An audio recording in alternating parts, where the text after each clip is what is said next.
ओम नमः शिवाय नमो नमः। ओम श्री शिव महाप्राणाय नमो नमः। अथ षड्विंशोऽध्याय। योगियों द्वारा काल की गति को टालने का वर्णन सुनिए। ओम। देवी बोली, कथितं तु त्वया देव काल ज्ञानम यथार्थतः कालस्य वञ्जनम ब्रूहि यथा तत्त्वेन योगिनः। कालस्तु संकृष्टो हि वर्तते सर्वजनतुषुः यथा चास्य मृत्युश्च वज्रते कालमागतं। तथा कथय मे देव प्रीतिं कृत्वा ममोपरि योगीनां चाहिताय तम ब्रूहि सर्वसुखप्रदा। हे देव, आपने यथार्थ रूप से काल ज्ञान का वर्णन किया। योगी जन जिस प्रकार काल का वंचन करते हैं, आप उसे विधि पूर्वक कहिए। काल सभी प्राणियों के सन्निकट घूमता है, किंतु योगी आए हुए काल को भी वंचित कर देता है, जिससे उसकी मृत्यु नहीं होती। हे देव, मेरे ऊपर कृपा करके आप इसका वर्णन करें। हे सर्वसुखद योगियों के हित के लिए इसका वर्णन करें। तब शिव जी कहते हैं, शृणु देवी प्रवक्ष्यामि पृष्ठोऽहं यत्त्वये शिवे समासेन च सर्वेषां मानुषां हितार्थतः।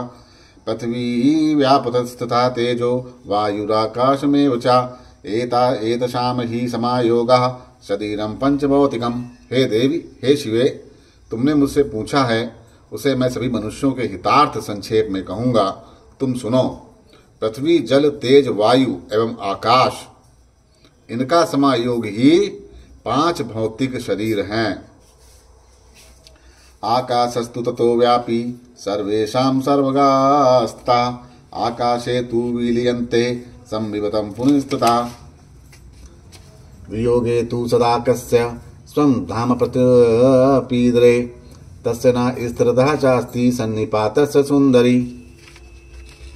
आकाश तत्व सर्वव्यापी है तथा सभी में सर्वत्र स्थित है। आकाश में ही सभी लय हो जाते हैं एवं पुनः उसी से प्रकट भी हो जाते हैं। हे सुंदरी, आकाश से वियुक्त हो जाने पर पंचभूत अपने अपने स्थान में मिल जाते हैं। उस सन्निपात की स्थिरता नहीं रहती। ज्ञानिनोऽपि तथा तत्र तपो मंत्र बलादिपा दापि ते सर्वेषु जानन्ति सर्वमेतन्न संशया। सभी ज्ञानी लोग तपस्या एवं मंत्र के बल से यह सब भली भांति जान लेते हैं, इसमें कोई संशय नहीं है। तब देवी बोली, खम तेन यशंती गोरुरूपा काल कराल स्त्रीदेव गनाथ दग्ध स्तवा तवम पुनरेव तुष्टा स्तोत्र स्तुता स्वाम प्रकृतिम सलेभे। आकाश तत्व उस गौर रूप काल के द्वारा नष्ट हो जाता है, क्योंकि काल कराल एवं त्रिलोकी का स्वामी है। आपने उस काल को भी जला दिया था, किंतु स्त्रोतों द्वारा स्तुति किए जाने पर आप उस पर संतुष्ट हो गए और उसने पुनः अपना स्वरूप प्राप्त कर लिया। त्वया सा चोक्तम कथया जनाना मृदष्टरूपा प्रचलिष्यासीति दशस्तवा तत्र महाप्रभावा प्रभोवरात्ते पुनरत्तिश्च। आपने वार्तालाप के माध्यम से उससे कहा कि तुम लोगों से अदृश्य रहकर विचरण करोगे। उस समय आपने उसे महान प्रभाव वाला देखा और आप प्रभु के वर के प्रभाव से वह पुनः उठ खड़ा हुआ। तदद्भो काल इहास्ति किंचति निहनते येन पदस्वदन में तम योगी वर्या प्रभुरात मंत्रा परोपकारत महेशा। हे महेश, इस जगत में कोई साधन है और कई साधन हैं जिससे काल मारा जा सके, उसे मुझको बताइए। आप योगियों में श्रेष्ठ, प्रभावशाली एवं स्वतंत्र हैं और परोपकार के लिए शरीर धारण किए हुए हैं। तब शंकर जी कहते हैं, ना हन्यते देववरस्तु दैत्ये सयक्षर छोर गमानुश्च। हे योगिनो ध्यान परा सदेहा भवन्ति ते गणन्ति सुखेन कालम। हे देव, बड़े बड़े देवताओं, दैत्यों, यक्षों, राक्षसों, सर्पों, मनुष्यों से भी काल नहीं मारा जा सकता, किंतु जो ध्यान परायण देहधारी योगी होते हैं वे सरलता से काल को मार डालते हैं। सनत कुमार कहते हैं, यतोच्युतवः त्रिभुवन गुरो त्राह गौरी विहस्स सत्यम तम वेद कथा मासो हन्नते येन काल। शंभु स्तमाहासदो हिमकर वदने योगिनी ये क्षिपन्ति काल व्यालम सकल मग गास्तक्षुण वैकुचित्ता। तीनों लोक के गुरु शिव की बात सुनकर पार्वती ने हंसकर कहा, आप मुझे सच बताइए कि योगी किस प्रकार इस काल को अपने वश में कर लेते हैं।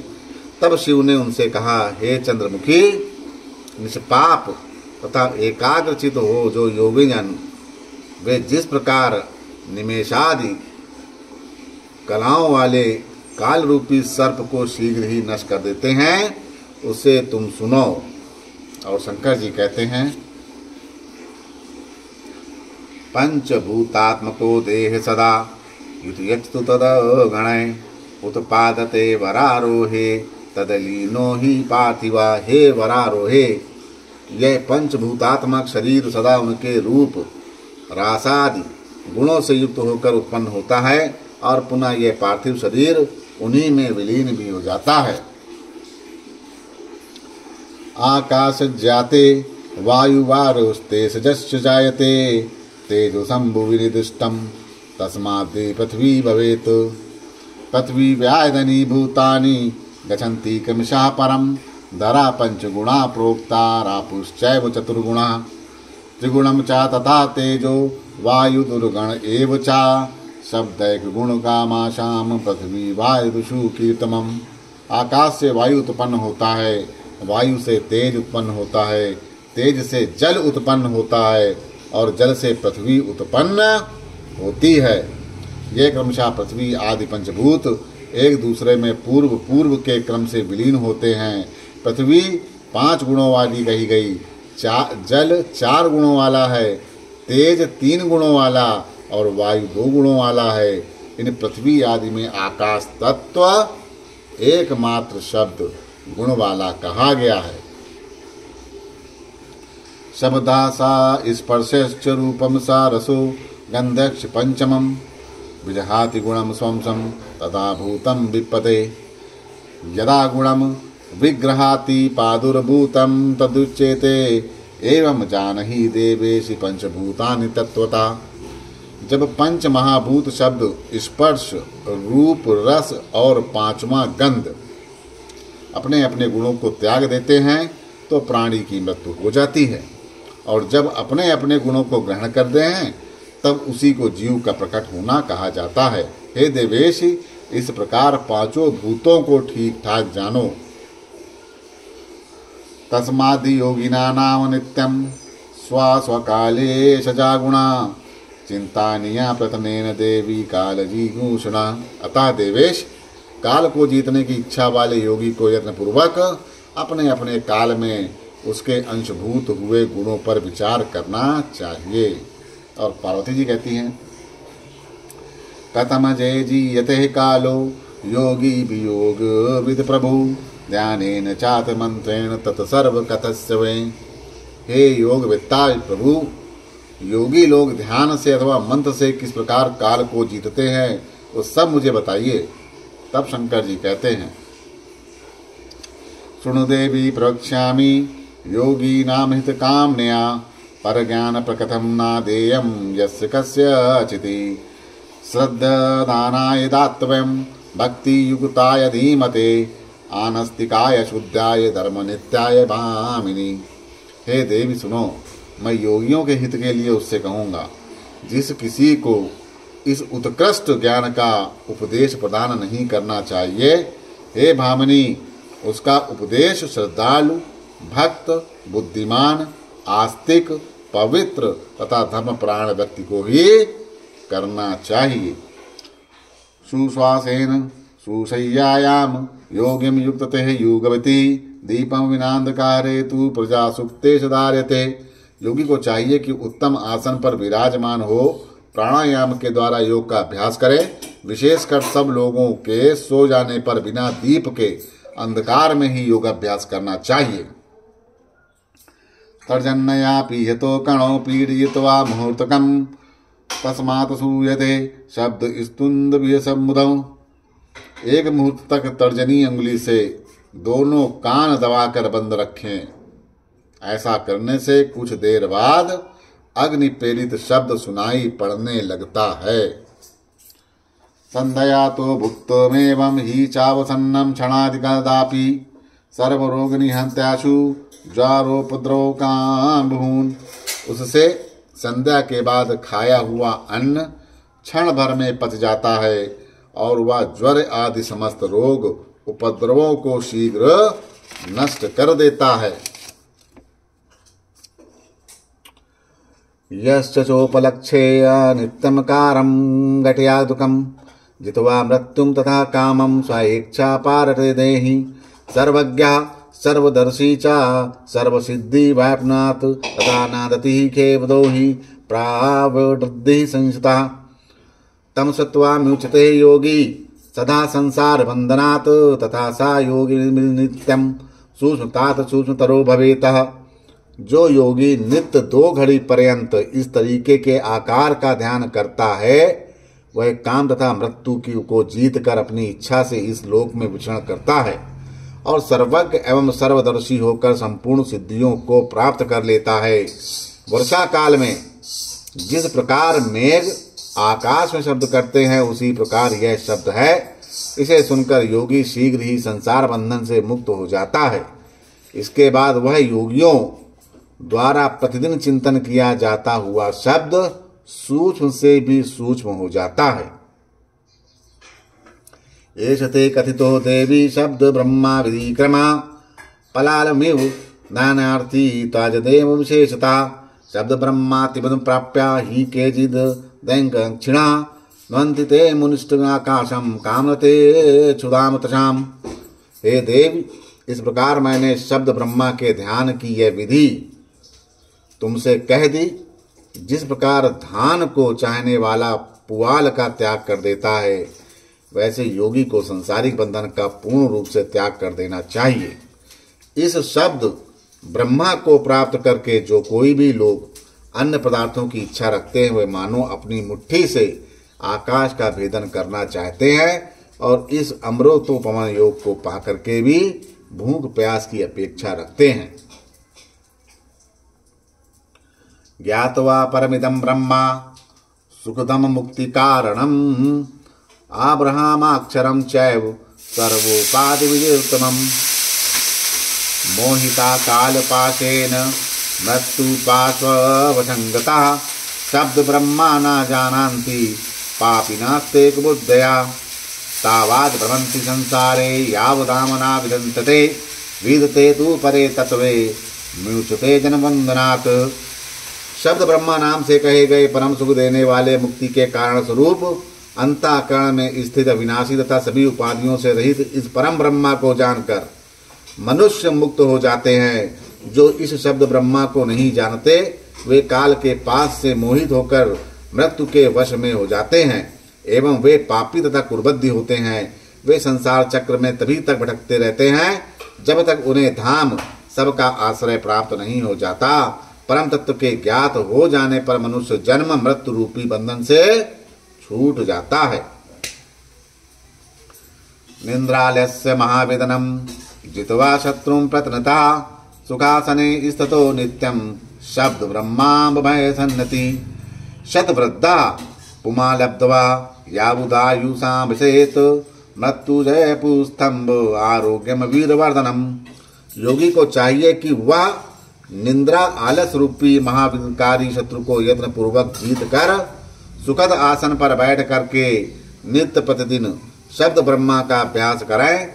100 वर्ष की आयु वाला वृद्ध मनुष्य इसे प्राप्त करके जीवन पर्यंत इसका अभ्यास करे तो उसे आरोग्य लाभ होता है, उसकी वीर वृद्धि होती है और वो मृत्यु को जीत कर अपने शरीर को स्थिर रखता है। प्रत्ययो दर्शते वृद्धे किम पुनस्तरणे जने न चोदकारो न मंत्रोऽपि नैव बीजम न चाक्षरम आनहात्मानुचर्या शब्द ब्रह्मा शिवम परम ध्यानते देवी संततम सूदियो यत्नता प्रिय। इस प्रकार का विश्वास जब वृद्ध में देखा जाता है तब युवजन में इसकी बात ही क्या है। यह शब्द ब्रह्मा न ओंकार है, न मंत्र है, न बीज तथा न अक्षर ही है। हे देवी, यह शब्द ब्रह्मा अनाहत तथा उच्चारण से रहित होता है और ये परम कल्याणकारी है। हे प्रिय, उत्तम बुद्धि वाले यत्न पूर्वक निरंतर इसका ध्यान करते हैं। तस्माच्च नव प्रोक्ता प्राण विध्वस्ति लक्षिता तान प्रोक्षामि यत्नेन नाद सिद्धा मानुक्रमात् घोषम काश्यम तथा श्रृंगा घंटा वीण दिवंशजान दुदम्बिम शंख शब्दम तु नव नव मेघ गर्जितम नव शब्दान परित्यज्या तुंकारम तु संवसेत ध्यानन्नेवं यदा योगी पुण्य पापर्नय लिप्यते। उसी अनाहत नाद से प्रकट होने वाले 9 प्रकार के शब्द कहे गए हैं जिन्हें प्राण वेत्ताओं ने परिलक्षित किया है। हे देवी, उन्हें तथा नाद सिद्धि को यत्न पूर्वक कहता हूँ। घोष, कांश, श्रृंग, घंटा, वीणा, बांसुरी, दुदम्बी, शंख शब्द और नवा है मेघ गर्जन। ये अनाहत से प्रकट होने वाले शब्द हैं। योगी इन 9 शब्दों का त्याग करके तुंकार शब्द का अभ्यास करे। इस प्रकार ध्यान करने वाला योगी पुण्यों एवं पापों से लिप्त नहीं होता। न शृणोति यदा सर्वमन्न योगाभ्यासेन देविके मीरते अभ्यासमानस्तु योगी तिष्ठति वानिशम् तस्मादुक्तवते शब्दो मृत्युजित सप्त वीर्धनहे सा वै नववैद देवी ता ब्रावीम यथार्थता। हे देवी, जब योगाभ्यास से युक्त योगी सुनने का यत्न करते हुए भी नहीं सुन पाए तो मृत्यु के समीप आने पर भी योगी रात दिन उसी प्रकार का अभ्यास करता है, तब उससे 7 दिन में मृत्यु को जीतने वाला शब्द उत्पन्न होता है। हे देवी, वह 9 प्रकार का होता है। मैं यथार्थ रूप से उसका वर्णन करता हूँ। प्रथमम नदते घोषमात्म शुद्धिकरम परम सर्वव्याधि हरम नादम वश्याकर्षणम उत्तमम। पहला घोषात्मक नाद होता है। वह आत्मा को शुद्ध करने वाला, श्रेष्ठ, सभी प्रकार की व्याधियों को दूर करने वाला, मन को वशीभूत अपने प्रति आकृष्ट करने वाला तथा उत्तम होता है। तो पहला है घोषात्मक नाद। द्वितीयम नदते कास्यम स्तंभेत प्राणिनाम गतिम विषमभूत ग्रहान सर्वान बंधनीयानात्रम संशया। तृतीयम नदते श्रृंगा विचारी नियोजयते विदुज चट्टाने संत्रो मारणे चा प्रयोजयेत। द्वितीय कांस का शब्द होता है जो जीवों की गति को रोकता है और विष तथा सभी भूत ग्रहों को दूर करता है, इसमें संदेह नहीं है। तीसरा श्रृंगनाद है। उसका अभिचारिक कर्म में प्रयोग करना चाहिए। शत्रु के उच्चाटन तथा मरण में वो प्रयोग करने योग्य है। घंटा नादम चतुर्थते वदते परमेश्वरा आकर्षः सर्वदेवेनां किम पुनर्मानुषः भुवि। यच्च गंधर्व कन्या यश्च तस्याकृष्टा तदन्त ही यथे स्थिपतां महासिद्धं योगी ने काम तो पीवा। चौथा घंटानाद होता है जिसका साक्षात परमेश्वर उच्चारण करते हैं। वह सभी देवगणों को भी आकर्षित करने वाला है। फिर भूलोक के मनुष्यों की तो क्या ही बात है। यक्षों और गंधर्वों की कन्याएं उस नाद से आकृष्ट होकर उस योगी के यथेच्छ महासिद्धि प्रदान करती हैं। वीणा तु पंचमो नादः श्रूयते योगी भी सदा तस्मदुत्पद्यते देवी दूरदर्शन में वही। 5वां नाद वीणा है जिससे योगी लोग निरंतर सुनते हैं। हे देवी, उससे दूरदर्शन की शक्ति प्राप्त होती है। ध्यायतो वासनादमतु सर्वतत्तं प्रजायते दूदम्बिं ध्यायमनस्तु जरा मृत्यु विवर्जिता।